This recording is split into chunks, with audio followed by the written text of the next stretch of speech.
தொடர்ச்சியாக நம்ம சேனலில் வகுப்புகள் கொடுத்துக்கிட்டு இருக்கிறோம். இப்போ இந்த வீடியோவில் சயின்ஸை பொறுத்த வரைக்கும் பேப்பர் 1 and 2ல் ரொம்ப ஒரு முக்கியமான தலைப்பு நாளமில்லா சுரப்பி மண்டலம் அப்படின்னா என்ன அப்படின்றத தெளிவாக டயக்ராம் வச்சே நம்ம எக்ஸ்பிளைன் பண்ணுவோம். ஏற்கனவே அப்படி தான் நம்ம கிளாஸஸ் தொடர்ச்சியாக கொடுத்துக்கிட்டே இருக்கிறோம். புதுசாக நம்ம சேனல் வந்துருக்குன்னா மறக்காமல் சப்ஸ்கிரைப் பண்ணிட்டு ஃபாலோ பண்ணிக்கோங்க. நாளமில்லா சுரப்பி மண்டலம் அதாவது எண்டோகிரைன் சிஸ்டம் அப்படின்னா என்ன? நம்ம உடம்புல 2 வகையான சுரப்பிகள் காணப்படுது. நாளமுள்ள சுரப்பி அதாவது எக்ஸோகிரைன் கிளாண்ட்ஸ், நாளமுள்ள சுரப்பிகள், நாளமில்லாத சுரப்பிகள் அப்படின்னு 2 வகையான சுரப்பிகள் செயல்படுது. இந்த நாளமுள்ள சுரப்பினா என்னன்றதை தனியாக நம்ம பார்ப்போம். இந்த இடத்துல உங்களுக்கு அதை 2ஐயும் டிஃப்ரென்ஷியேட் பண்ணி காட்டுனால நான் கொடுத்துருக்குறேன். நம்ம உடம்புல இப்போ உமிழ்நீர் இருக்கு இல்லையா, அது ஒரு நாளமுள்ள சுரப்பி. உமிழ்நீர் அப்படின்றது ஒரு நாளமுள்ள சுரப்பி. அதே மாதிரி வயிற்று பகுதியில் ஸ்டொமக், நம்ம சாப்பிட்ற உணவு செரிமானம் அடைகிறதுக்கு வயிற்று பகுதியில் சில என்சைம்ஸ் சுரக்கும், அது நாளமுள்ள சுரப்பி. அதாவது வேற ஒன்றும் இல்லை, நாளம் அப்படின்னா ஒரு டியூப். இந்த டியூப் வழியாக உற்பத்தி ஆகக்கூடிய அந்த வேதிப்பொருள். இப்போ ஃபார் எக்ஸாம்பிளுக்கு உமிழ்நீர் சுரப்பினா உமிழ்நீரில் சலைவான்னு சொல்கிறோம் இல்லையா, அதில் ஒரு என்சைம் இருக்குது, அமைலேஸ் அப்படின்னு ஒரு என்சைம் இருக்குது. உமிழ்நீரில் இது ஒரு கொஸ்டின் தான். உமிழ்நீரில் அமைலேஸ் அப்படின்னு ஒரு என்சைம் இருக்குது. இந்த என்சைம் டைஜஷனுக்கு உதவுது, உணவு செரிமானம் அடைகிறதுக்கு. அப்போ இந்த அமைலேஸ்ன்ற அந்த வேதிப்பொருள் ஒரு பர்டிகுலர் டியூப்ல நம்மளுடைய வாய்ப்பகுதியில் 3 வகையான உமிழ்நீர் சுரப்பிகள் காணப்படுது. மேல் அன்ன சுரப்பி, நாவடி சுரப்பி, கீழ் தாடை சுரப்பி அப்படின்னு 3 வகையான உமிழ்நீர் சுரப்பிகள் இருக்கு. அந்த ஒவ்வொரு சுரப்பிலையும் வந்து ஒரு பர்டிகுலர் டியூப் வந்து அங்கே உற்பத்தி ஆகக்கூடிய அந்த வேதிப்பொருள் வாய்க்குழியில இறங்கி நம்ம சாப்பிட்ற உணவு செரிமானம் அடைகிறதுக்கு அந்த என்சைம் உதவுது. அந்த என்சைம் தான் அமைலேஸ் அப்படின்றோம். ஓகே, அது மாதிரி வயிற்று பகுதியிலையும் அப்படிதான். அதே மாதிரி வியர்வை சுரப்பிக்கு அதுக்குன்னு தனித்தனியாக டியூப் இருக்கும், அது வழியாக தான் வியர்வை. அதே மாதிரி எண்ணெய் சுரப்பி, அதுக்கு தனியாக ஒரு நாளம் இருக்கும். அதே மாதிரி கண்ணீர், அதுக்கு தனியாக ஒரு நாளம் இருக்கும். இதெல்லாமே நாளமுள்ள சுரப்பிகள். ஸ்கின்னில் இருக்குது சரிங்களா, ஸ்டொமக்கில் இருக்குது, லிவரில் இருக்குது சரிங்களா, அதே மாதிரி மவுத்து, ஐஸ், இது எல்லாமே நாளமுள்ள சுரப்பி. அதை பற்றி நம்ம இப்போ டீட்டெயில்டாக பார்க்க போகல, டிஃப்ரெண்ட் நான் சொல்லிட்டு நம்ம நாளமில்லா சுரப்பிக்குள்ளே போயிடுவோம். அதே மாதிரி நாளமில்லா சுரப்பினா என்ன? நம்ம உடம்புல நாளமுள்ள சுரப்பி இருக்குது, நாளமில்லாத சுரப்பி இருக்குது. நாளமில்லாத சுரப்பினா அதுலேயே இருக்குது, பேர்லேயே இருக்குது. தமிழில் படிக்கிறப்போ நாளமில்லா சுரப்பி, இங்கிலீஷில் எண்டோகிரைன் கிளாண்டுன்னு சொல்கிறோம் இல்லையா. அப்போ அந்த நாளமில்லா சுரப்பிக்கு உற்பத்தி ஆகக்கூடிய அந்த வேதிப்பொருள் என்ன இல்லை, அதை எடுத்துகிட்டு போகிறதுக்கு பர்டிகுலராக ஒரு டியூப் இல்லை. அப்போ அது எது வழியாக போகும்? ரத்தத்தில் கலந்து, ஏற்கனவே நம்ம பார்த்தா ரத்தத்தில் பிளாஸ்மான்னு ஒரு டாபிக் நடத்தணும். அந்த பிளாஸ்மாவில் கலந்து உடலின் எந்த இடத்துல அந்த வேதிப்பொருள் செயல்படணுமோ அங்கே மட்டும்தான் செயல்படும். அந்த நாளமில்லா சுரப்பி மண்டலம் சுரக்கக்கூடிய வேதிப்பொருளுக்கு பெயர் தான் ஹார்மோன். நாளமில்லா சுரப்பி மண்டலம் ஒரு வேதிப்பொருளை சுரக்கும். அந்த வேதிப்பொருள், அந்த கெமிக்கல், அதுக்கு பேர் தான் ஹார்மோன். நம்ம உடம்புல எத்தனை நாளமில்லா சுரப்பிகள் இருக்கு, அது எங்கெங்கே இருக்கு, அது எப்படி செயல்படுது, அது குறைவா சுரந்தா என்ன பிரச்சனை, அதிகமா சுரந்தா என்ன பிரச்சனை அப்படின்றதா இந்த பாடம் சரிங்களா. இப்போ நம்ம பாடத்துக்குள்ள போயிடலாம். நம்ம உடம்புல நாளமில்லா சுரப்பி அப்படின்றது நம்ம உடம்புல இருக்கக்கூடிய ஒரு சுரப்பி மண்டலம். என்னென்ன நாளமில்லா சுரப்பிகள்லாம் இருக்கு அப்படின்னா, தலைப்பகுதியில் பிட்யூட்டரி அப்படின்னு ஒரு சுரப்பி இருக்கு. தலைப்பகுதியில் பாருங்க, நம்ம உடம்புல இருக்கக்கூடிய நாளமில்லாத சுரப்பிகள் பிட்யூட்டரி அப்படின்னு ஒன்று இருக்கு. நம்மளுடைய தலைப்பகுதியில் மூளையினுடைய அடிப்பகுதியில் சின்னதாக இருக்கும். ஒரு பழமொழி சொல்லுவாங்க இல்லையா, கடுகு சிறுத்தாலும் காரம் குறையாதுன்ற மாதிரி நம்ம உடம்புல பட்டாணி அளவுல தான் இருக்கக்கூடியதுதான் இந்த பிட்யூட்டரி, மிகச்சிறியது. ஆனால் இந்த ஒட்டுமொத்த எண்டோகிரைன் சிஸ்டத்தையுமே இந்த பிட்யூட்டரி தான் கட்டுப்படுத்தும். அதனால என்னன்னு சொல்லுவாங்கன்னா, மாஸ்டர் ஆஃப் எண்டோகிரைன் சிஸ்டம், நாளமில்லா குழுவின் நடத்துனர், சுரப்பிகளின் சுரப்பி, தலைமை சுரப்பி அப்படின்னலாம் இந்த பிட்யூட்டரி அழைக்கப்படும். இந்த பிட்யூட்டரியை பற்றி இப்போ இந்த வீடியோவில், இந்த கிளாஸில் இந்த பற்றி நம்ம ஓவரலாக பார்த்துட்டு பிட்யூட்டரியை பற்றி மட்டும்தான் பார்க்க போகிறோம். நம்ம சொல்லிட்டோம்ல, இது எல்லாத்தையுமே கட்டுப்படுத்துறது இந்த பிட்யூட்டரி தான். அது எப்படி கட்டுப்படுத்துது அப்படின்றத இந்த வீடியோவில், இந்த கிளாஸில், இந்த கிளாஸை பொறுத்த வரைக்கும் 2 பார்ட் நம்ம வீடியோ கொடுக்க போகிறோம். ஃபர்ஸ்ட் பார்ட்டில் ஓவரலாக இந்த நாளமில்லா சுரப்பி மண்டலம்னா என்னன்னு பார்த்துட்டு அதில் இருக்கக்கூடிய இந்த பிட்யூட்டரியை பற்றி மட்டும் ஃபுல்லாக நம்ம பார்க்க போகிறோம் இந்த வீடியோவில். புரியுதா? ஓகே, நம்மளுடைய தலைப்பகுதியிலிருந்து உடல் முழுவதும் கிட்டத்தட்ட ஒரு 9க்கு மேற்பட்ட 9 நம்ம இந்த இடத்துல 9 சுரப்பிகளை பத்தி பார்க்க போறோம். அது என்னென்னு ஒண்ணா பார்த்துருவோம். தலைப்பகுதியில் ஒரு சுரப்பி இருக்கு, அதுக்கு பிட்யூட்டரி. இதுதான் சுரப்பிகளின் சுரப்பி, மாஸ்டர் கிளாண்ட் அப்படின்னு அழைக்கப்படுது. ஓகேவா? அடுத்து இன்னொன்று இருக்கு தலையில, அதன்னு பார்த்தீங்கன்னா பினியல் அப்படின்னு ஒரு சுரப்பி இருக்கு. பினியல் எழுதல, பினியல் அப்படின்னு ஒரு சுரப்பி இருக்கு. பினியல் இதுவும் ஒரு முக்கியமான ரோல் பண்ணும். அதை நம்ம உள்ள டீட்டெயிலில் பார்ப்போம். அடுத்து இந்த கழுத்து பகுதியில் தைராய்டு அப்படின்னு ஒரு சுரப்பி இருக்கு. கழுத்து பகுதியில் தைராய்டு அப்படின்னு ஒரு சுரப்பி இருக்கு. அடுத்து பாருங்க பாரா தைராய்டு. அந்த தைராய்டுக்கு பின்பக்கம் இருக்கக்கூடிய சுரப்பிக்கு பேரு பாரா தைராய்டு. அதே மாதிரி பினியல் நம்ம பார்த்துட்டோம். மார்பு பகுதியில் தைமஸ் அப்படின்னு ஒரு சுரப்பி இருக்கு. மார்பு பகுதியில் தைமஸ், இது ரொம்ப ரொம்ப முக்கியமான ஒரு சுரப்பி, தைமஸ். அடுத்தது பான்கிரியாஸ் அப்படின்னு ஒரு சுரப்பி இருக்கு. இதுல ரொம்ப முக்கியம். பான்கிரியாஸ்ல லாங்கர்கான், ஐலட்ஸ் ஆஃப் லாங்கர்கான்ஸ் அப்படின்னுவோம். ஐலட்ஸ் ஆஃப் லாங்கர்கான், லாங்கர்கான் திட்டுகள் அப்படின்னு ஒன்று இருக்கும். அந்த பான்கிரியாஸ்ல லாங்கர்கான் திட்டுகள் தான் நாளமில்லா சுரப்பி. எண்டோகிரைன் சிஸ்டம் நம்ம உடம்புலையே இந்த சுரப்பி மட்டும், இந்த பான்கிரியாஸ் அப்படின்னு சொல்லக்கூடிய தமிழ்ல கணையம், தமிழ்ல கணையம். இந்த கணையம் தான் நாளமுள்ள சுரப்பியாகவும் செயல்படும், நாளமில்லாத சுரப்பியாகவும் செயல்படும். இந்த pancreas which act as both exocrine and endocrine. அது எப்படி அப்படின்றத நம்முடைய கிளாஸை ஸ்கிப் பண்ணாம முழுசா பாருங்க. செகண்ட் பார்ட்ல தெளிவா நடத்திடுவேன். நீங்க புக்கு, ஸ்கூல் புக்கை எடுக்க வேண்டிய அவசியமே இல்லை. எல்லாரும் ஸ்கூல் புக்கை தான் படிக்க சொல்லுவாங்க, நானே ஸ்கூல் புக்கை தான் படிக்க சொல்லுவேன். ஆனால் ஸ்கூல் புக்கில் இருக்கக்கூடிய அத்தனையுமே ஒன்று விடாமல் நான் கிளாஸ்ல கொடுத்துருவேன். நீங்க கிளாஸை பார்த்துட்டு ரிவிஷனுக்கு ஸ்கூல் புக்கை பார்த்துக்கலாம். ஓகேவா? ஓகே. கணையம். அடுத்தது அட்ரினல். நம்முடைய 2 கிட்னிக்கும் மேற்பகுதியில் காணப்படுறதா அட்ரினல். இது ஒரு சுரப்பி. அடுத்து என்ன இருக்கு? டெஸ்டிஸ் இன் மேல். ஆண்களுக்கு டெஸ்டிஸ் அதாவது விந்தகம் காணப்படும். ஆண்களுக்கு மட்டும் காணப்படுவது டெஸ்டிஸ், விந்தகம். அடுத்து பெண்களுக்கு ஓவரிஸ் அதாவது அண்டகம் அப்படி சொல்லக்கூடிய ஒரு சுரப்பி. இதுதான் நம்ம உடல்ல இருக்கக்கூடிய சுரப்பிகள். இந்த ஒவ்வொரு சுரப்பியும் ஹார்மோன்ஸை சுரக்கும். இது எல்லாமே சுரப்பிகள் தான். Glands, these are the glands, these secretes the hormones. Okay, அந்த ஹார்மோன்ஸ் என்னென்ன, அதனுடைய ரோல் என்னன்றத தொடர்ச்சி நம்ம பார்ப்போம். ஓகே, இப்போ பாருங்க, நம்மளுடைய உடம்புல நாளமில்லா சுரப்பி மண்டலம்னா என்னன்னு சொல்லிட்டோம். ஒரு வேதிப்பொருள், நம்ம உடம்புல 2 வகையான சுரப்பிகள் இருக்கு. நாளமுள்ள சுரப்பி, நாளமில்லா சுரப்பி. நாளமுள்ள சுரப்பிகள் சுரக்கக்கூடிய வேதிப்பொருளை எடுத்து செல்வதற்கு செப்பரேட்டான ஒரு டியூப், அதாவது ஒரு வெசல் இருக்கும். ஆனால் நாளமில்லா சுரப்பிகள் சுரக்கக்கூடிய வேதிப்பொருளான ஹார்மோன்ஸை எடுத்துட்டு போறதுக்கான டியூப், ஸ்பெஷலைஸ்டு டியூப் இருக்காது. அந்த ஹார்மோன் எதுல கலந்து தான் போகும்? ரத்தத்துல கலந்து தான் போகும். ரத்தத்துல பிளாஸ்மாவில் கலந்து போகும். பிளாஸ்மாவில் கலந்து போய் உடல் முழுக்க பயணிக்கும். ஆனால் எல்லா இடத்துலையும் செயல்படுமா அப்படின்னா செயல்படாது. அதனுடைய டார்கெட் ஆர்கன், டார்கெட் செல்ஸ் எதுவோ அங்க மட்டும்தான் போய் செயல்படும். அதான் அதனுடைய சிறப்பே. ஓகேவா? ஓகே, இப்ப நாளமில்லா சுரப்பிகள் பற்றிய படிப்பு, நாளமில்லா சுரப்பிகள் பற்றிய படிப்புக்கு பேரு எண்டோக்ரைனாலஜி. இங்கிலீஷ்ல சொல்றப்ப எண்டோக்ரைன் சிஸ்டம்னு தான் சொல்லுவோம். Study about endocrine system is known as endocrinology. இப்போ ஃபாதர் ஆஃப் எண்டோக்ரைன் சிஸ்டம், இந்த நாளமில்லா சுரப்பி மண்டலத்தின் தந்தை யாருக்கு அப்படின்னு கேட்டாங்கன்னா தாமஸ் அடிசன். நாளமில்லா சுரப்பி மண்டலத்தின் தந்தை யாரு? தாமஸ் அடிசன் என்பவர். சரியா? ஓகே, அடுத்தது முதல்ல ஹார்மோன் அப்படின்ற அந்த சொல்லை யாரு பயன்படுத்துறாங்கன்னா பெய்லிஸ் அண்ட் ஸ்டார்லிங். இது எல்லாமே ஸ்கூல் புக்ல, இது பாக்ஸ் கொஸ்டின், அப்ப இது ரொம்ப முக்கியமா, அதனால நான் முன்னாடியே கொடுத்துருக்கிறேன். ஸ்டார்லிங் அண்ட் பெய்லிஸ் என்பவர்கள் ஹார்மோன் என்ற சொல்லை முதல்ல பயன்படுத்துறாங்க. சரிங்களா? ரொம்ப முக்கியம். Starling and Bayliss. அதுக்கப்புறமா இன்னொரு முக்கியமான ஒரு பாயிண்ட் கொடுத்திருப்பாங்க. முதலில் கண்டறியப்பட்ட ஹார்மோன் செக்ரிட்டின்.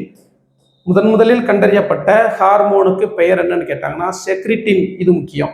இதுதான் நாளமில்லா சுரப்பி மண்டலத்துல. அப்ப நம்ம ஏற்கனவே பார்த்தோம், நாளமில்லா சுரப்பி மண்டலத்தில் இருக்கக்கூடிய சுரப்பிகள் பார்த்தோம். பிட்யூட்டரி, தலைப்பகுதியில் பிட்யூட்டரி, அதே மாதிரி பினியல், அதுக்கப்புறம் கழுத்து பகுதியில் பாத்தீங்கன்னா தைராய்டு அண்டு அதுக்கு பேக் சைடுல இது தைராய்டு, அதுக்கு பேக் சைடுல இருக்கிறது பாரா தைராய்டு.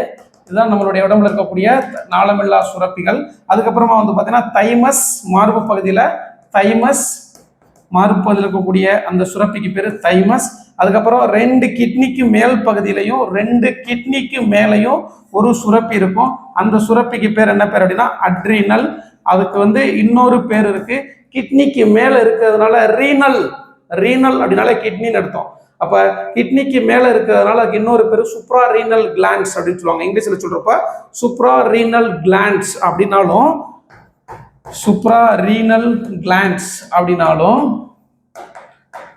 அட்ரினல் அப்படின்னாலும் ஒண்ணுதான். அது என்ன ரோல் பண்ணும், அதனுடைய வேலை என்ன, அதனுடைய சிறப்பு என்ன, எல்லாத்தையுமே நம்ம உள்ள டீட்டெயில்டா பார்க்க போறோம். அதுக்கு அடுத்தது பான்கிரியாஸ். பான்கிரியாஸ் எங்க இருக்குன்னா கணையம். இந்த கணையம் வந்து ரொம்ப முக்கியமான வேலையை செய்யும். இன்சுலின் அப்படின்னு சொல்லக்கூடிய ஒரு ஹார்மோனை சுரக்கும். இன்சுலின் அண்ட் குளுக்கோகான் அதனுடைய வேலை என்ன அப்படின்றத டீட்டெயில்டா பார்ப்போம். இந்த பாடம் நீங்க ஸ்கூல் புக்கை தொட வேண்டிய அவசியமே இல்லை. முழுசா ஸ்கிப் பண்ணாம பார்த்துட்டீங்கன்னா கிளியரா உங்களுக்கு நான் புரிய வச்சிருவேன் இந்த டயக்ராமை வச்சு. ஓகேவா? இதுதான் நாளமில்லா சுரப்பி மண்டலம். அங்க இருக்கக்கூடிய சுரப்பிகள். அதுல இப்ப ஒரே ஒரு சுரப்பியை பத்தி மட்டும் பார்க்க போறோம். அது பிட்யூட்ரி கிளாண்ட். சுரப்பிகளின் சுரப்பி, தலைமை சுரப்பி, நாளமில்லா குழுவின் நடத்துனர் அப்படின்னு அழைக்கப்படக்கூடிய பிட்யூட்ரி கிளாண்ட். அதை பத்தி தெளிவா இந்த வீடியோல பார்க்க போறோம். அதுலயே பாதி பாடம் முடிஞ்சது மாதிரி ஆயிரும். பிட்யூட்டரி எங்க இருக்கு? பிட்யூட்டரி எங்க இருக்கு? நம்மளுடைய தலைப்பகுதியில மூளைக்கு அடியில டையன்செஃபலான் இதான் மூளை பகுதி. கிளியரா நான் உங்களுக்கு எல்லா பிக்சர் வச்சே கிளியரா நடத்தி கொடுத்துருவேன். எல்லா கிளாஸுமே டெட் எக்ஸாமுக்கு ஃப்ரீ கிளாஸை நம்ம கொடுத்துக்கிட்டு இருக்கிறோம். எக்ஸாமுக்குள்ளார முடிஞ்ச வரைக்கும் முக்கியமான தலைப்புகள் எவ்வளவு கொடுக்க முடியுமோ கொடுத்துருவோம். சரிங்களா? ஓகே. இப்போ நம்மளுடைய மூளை. மூளையில டையன்செஃபலான் அப்படின்ற ஒரு பகுதி, டையன்செஃபலான் அப்படின்னு சொல்லக்கூடிய பகுதியில இந்த பிட்யூட்டரி, டையன்செஃபலான்ல ஹைப்போதலாமஸ். மூளையை பத்தி நான் தெளிவா நடத்துறேன் இன்னொரு படத்துல. ஹைப்போதலாமஸ்க்கு அடியில இந்த பிட்யூட்டரி இருக்கு. சரிங்களா? இந்த பிட்யூட்டரி இங்க நான் மென்ஷன் பண்ணிருக்க பாருங்க. இதுதான் மூளையினுடைய அந்த இதை மட்டும் தனியா எடுத்துருக்கிறோம். இது வந்து ஹைப்போதலாமஸ். ஹைப்போதலாமஸ்னுடைய அடிப்பகுதியில இந்த பிட்யூட்டரி காணப்படும். பிட்யூட்டரி என்ன வடிவில் இருக்கும்னா பட்டாணி வடிவத்தில் இருக்கும். பிட்யூட்டரி என்ன வடிவத்தில் இருக்கும்? பட்டாணி வடிவத்தில் தான் காணப்படும். சரிங்களா? இந்த பிட்யூட்டரியில 2 கதுப்புகள் இருக்கும். பிட்யூட்டரி மூளையில டையன்செஃபலான், மூளையில டையன்செஃபலான்ற இடத்துல ஹைப்போதலாமஸுக்கு அடியில காணப்படும். இந்த பிட்யூட்டரியில, சரிங்களா, இந்த பிட்யூட்டரியில 2 கதுப்புகள் காணப்படும். கவனிங்க, இந்த பிட்யூட்டரியில எக்ஸ்பிளைன் பண்றேன் ஃபுல்லா வச்சு. இதுதான் பிட்யூட்டரி, இதுதான் பிட்யூட்டரி. இந்த பிட்யூட்டரியில 2 கதுப்புகள் காணப்படுதா? இது முன்கதுப்பு, இது பின்கதுப்பு. இந்த முன்கதுப்புலையும் பின்கதுப்புலையும் சில பிட்யூட்டரியே ஒரு சுரப்பி. அந்த சுரப்பில ஒரு 8 வகையான ஹார்மோன்ஸ் சுரந்து நம்மளுடைய ஒட்டுமொத்த உடலையும் கட்டுப்படுத்தும். அதனாலதான் பிட்யூட்டரி என்னன்னு சொல்றோம்? சுரப்பிகளின் சுரப்பி, நாளமில்லாத குழுவின் நடத்துனர். பிட்யூட்டரி இல்லைன்னா நம்ம இல்லை, இவ்வளவுதான் இருக்கும், பட்டாணி அளவு தான் இருக்கும். ஆனா அது இல்லைன்னா நம்ம இல்லை அப்படின்றத நம்ம சொல்றோம். சரியா? ஓகே. இப்ப பிட்யூட்டரியினுடைய 2 கதுப்புகள் அதை நான் தெளிவா தனியா பிரிச்சு கொடுத்துட்டேன். பிட்யூட்டரி அப்படின்னா பிட்யூட்டரிக்கு இன்னொரு பேரு ஹைப்போபைசிஸ் அப்படின்னு பேரு. ஹைப்போபைசிஸ் அப்படின்னு பேரு. அப்ப அதை 2ஆ பிரிக்கிறோம். பிட்யூட்டரியினுடைய இது முன் கதுப்பு, இது பின் கதுப்பு. தெளிவா தெரியும் நினைக்கிறேன். பிட்யூட்டரியினுடைய 2 கதுப்புகள் இருக்கும். இதுதான் பிட்யூட்டரி, 2 கதுப்புகள் இருக்கும். முன் கதுப்புக்கு பேரு ஆன்டீரியர் பிட்யூட்டரி, பின் கதுப்புக்கு பேரு போஸ்டீரியர் பிட்யூட்டரி. சரியா? அந்த முன் கதுப்புக்கு இன்னொரு பேரு அடினோ ஹைப்போபைசிஸ். முன் கதுப்புக்கு இன்னொரு பேரு அடினோ ஹைப்போபைசிஸ். நியூரோ ஹைப்போபைசிஸ் பின் கதுப்பு அப்படின்னு 2ஆ பிரிக்கிறோம். பிட்யூட்டரிய 2ஆ பிரிக்கிறோம். அந்த 2 பகுதியிலையும் நியர்லி ஒரு 10 ஹார்மோன்கள் சுரக்குது. அந்த 10 ஹார்மோன்ஸ் 8 நம்ம கொடுத்துருப்போம். மொத்தம் 8 ஹார்மோன்ஸ் சுரக்குது.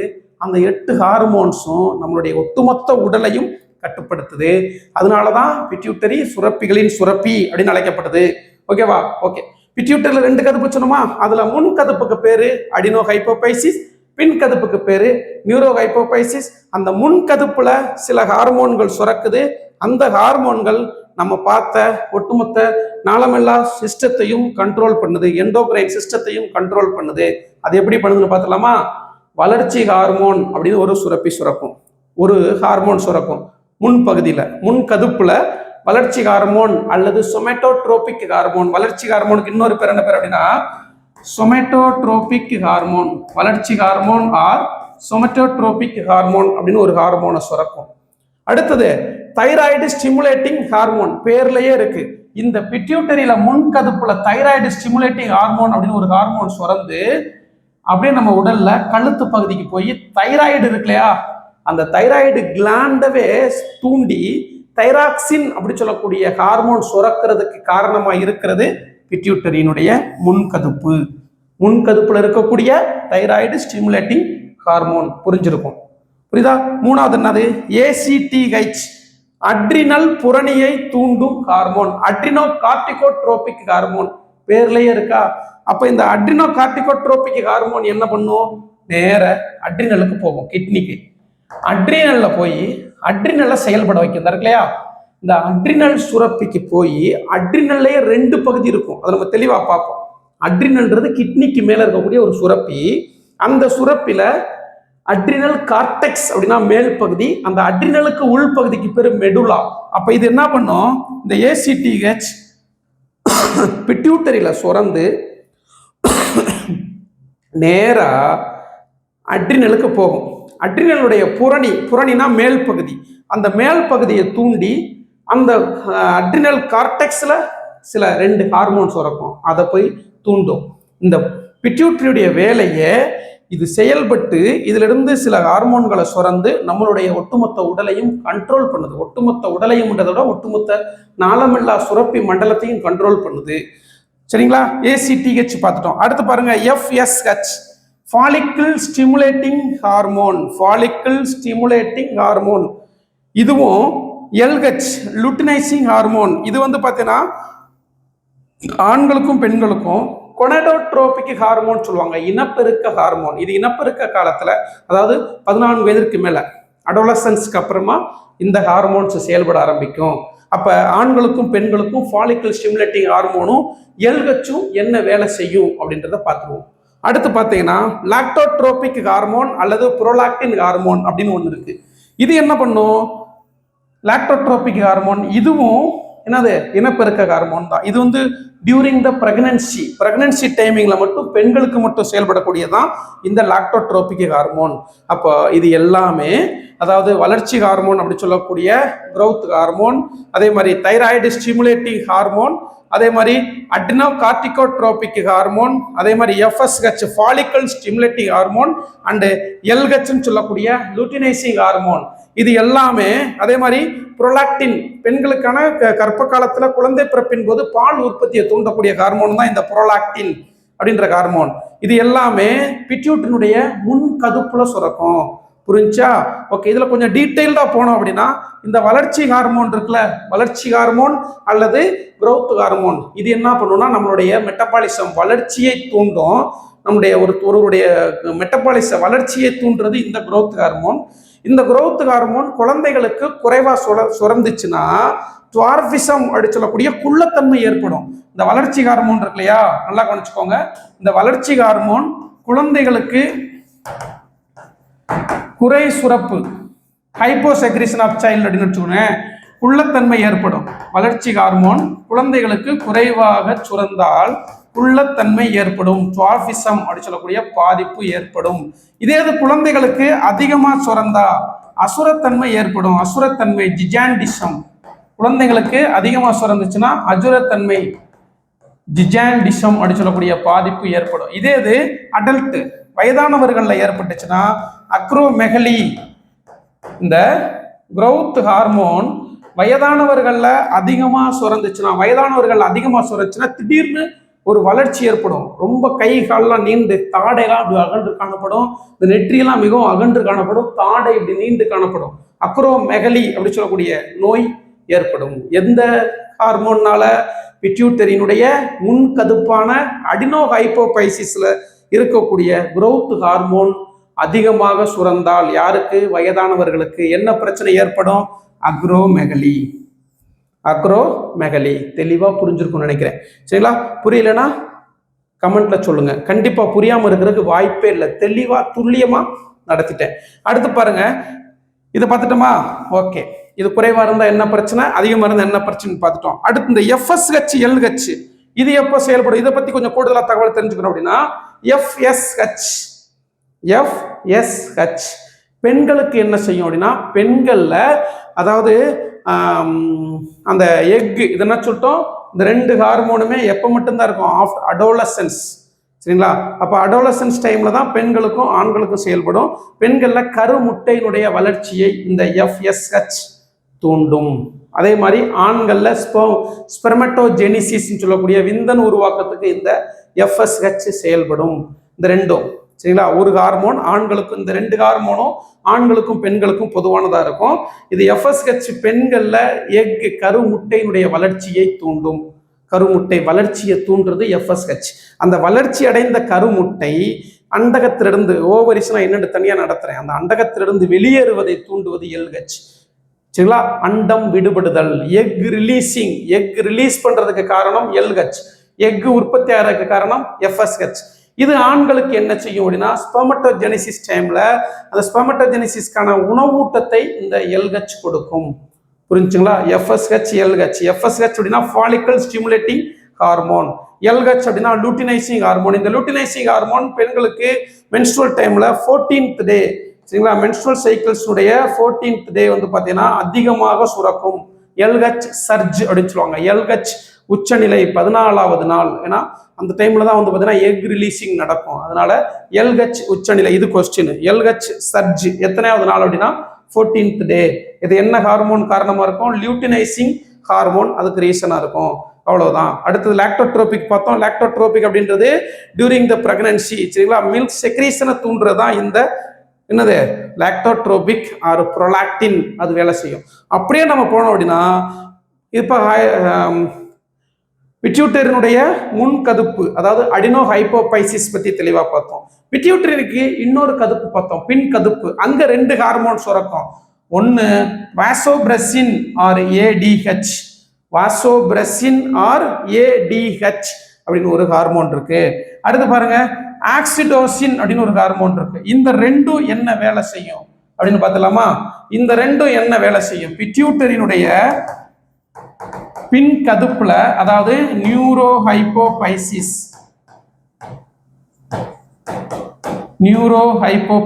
அதாவது ஹைப்போபைசிஸ் அப்படின்னா பிட்யூட்டரின் பேரு, பிட்யூட்டரிக்கு இன்னொரு பேரு ஹைப்போபைசிஸ். அப்ப அந்த பிட்யூட்டரினுடைய பின் கதுப்புல 2 ஹார்மோன் சுரக்கும். ஒன்னு வாசோபிரசின்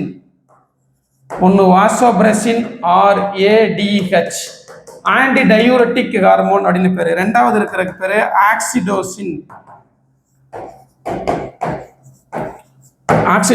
இந்த 2 ஹார்மோனுடைய வேலை என்ன இதை பார்த்துட்டோம்னா இந்த பிட்யூட்டரி பத்தின இந்த டாபிக் முடிஞ்சிடும். அதுக்கப்புறமா தைராய்டுனா என்ன, பாராதைராய்டுனா என்ன, அதை பத்தி தெளிவா ஃபுல்லா பார்த்துருவோம். ஓகே, இப்போ இந்த வாசோபிரசின் என்ன வேலை செய்யும் அப்படின்னா, நம்மளுடைய சிறுநீரகத்துல வாட்டர் ரீஅப்சார்ப்ஷன், அதாவது கிட்னில சிறுநீரக நுண்குழல்கள் வழியாக நம்முடைய உடல்ல ரத்தத்தோட வாட்டர் எல்லாமே கலந்துதான் இருக்கும். அப்ப சிறுநீரகம், அதாவது கிட்னி செயல்படும் பொழுது, கிட்னி வந்து ஃபில்ட்ரேஷன் செய்யும் பொழுது, கிட்னில ஃபில்ட்ரேஷன் நடக்கும் பொழுது வாட்டர் ரீஅப்சார்ப்ஷன் ரொம்ப ரொம்ப முக்கியம். வாட்டர் ரீஅப்சார்ப்ஷன், நம்ம உடம்புல வாட்டர் ரீஅப்சார்ப்ஷன், கிட்னில சிறுநீரகத்துல நீரை மீள உறிஞ்சும். ஒருவேளை இந்த வாசோபிரசின் ஆர் ADH இந்த ஹார்மோன் நம்ம உடம்புல சரியா செயல்படலைன்னா, அப்ப யூரினோட சேர்ந்து எக்ஸஸ் ஆஃப் வாட்டர் வெளியேறும். ஒழுங்கா செயல்பட்டுச்சுன்னா வாட்டர் வந்து ரீஅப்சார்ப்ஷன் பண்ணி மறுபடியும் நம்மளுடைய பாடிக்குள்ள அனுப்புறது தான் இந்த வாசோபிரசினுடைய வேலை. இந்த வாசோபிரசின் குறைவா சுரந்துச்சுன்னா வாட்டர் ரீஅப்சார்ப்ஷன் சொல்லக்கூடிய அந்த ப்ராசஸ் நடக்காது. அப்படி நடக்கல அப்படின்னா எக்ஸஸ் ஆஃப் வாட்டர் வந்து யூரினோட கலந்து வெளியேறிக்கிட்டே இருக்கும். புரிஞ்சா இல்லையா? அதுக்கு பேரு டயாபெட்டிஸ் இன்சிபிடஸ்.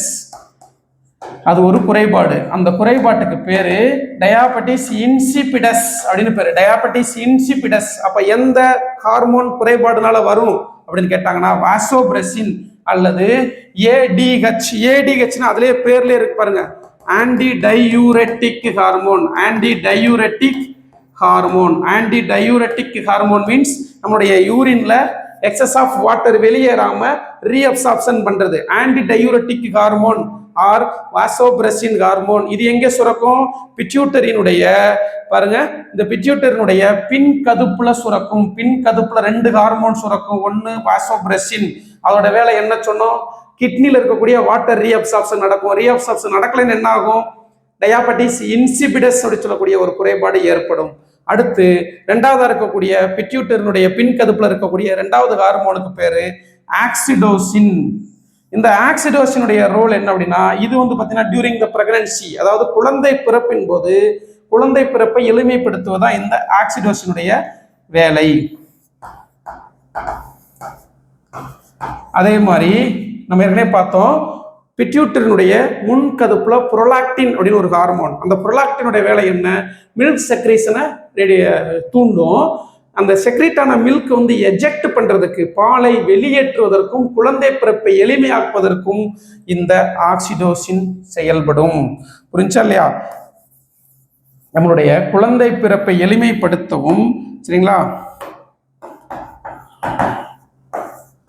பால் வெளியேற்றம், கர்ப்ப காலத்துல பால் வெளியேற்றத்தையும் குழந்தை பிறப்பிற்கு பிறகு பால் வெளியேற்றுவதையும், அதே மாதிரி வந்து பார்த்தீங்கன்னா குழந்தை பிறப்பை எளிமைப்படுத்துவதையும் எந்த ஹார்மோன் செய்யும் அப்படின்னா இந்த ஆக்சிடோசின். குழந்தை பிறப்பை எளிமைப்படுத்துவதை இந்த ஆக்சிடோசின் ஹார்மோன் செய்யும். இவ்வளவுதான். இதுதான் வந்து பார்த்தீங்கன்னா பிட்யூட்டரியினுடைய செயல்பாடு. நம்ம பார்த்தோம் நாளமில்லா சுரப்பி மண்டலம்னா என்ன, நாளமில்லா சுரப்பி மண்டலத்தில் இருக்கக்கூடிய சுரப்பிகள் என்னென்ன, pituitary, thyroid, parathyroid, pineal, thymus, pancreas, adrenal, testis in male, ovaries in female, இது எல்லாமே நம்ம உடம்புல இருக்கக்கூடிய சுரப்பிகள்.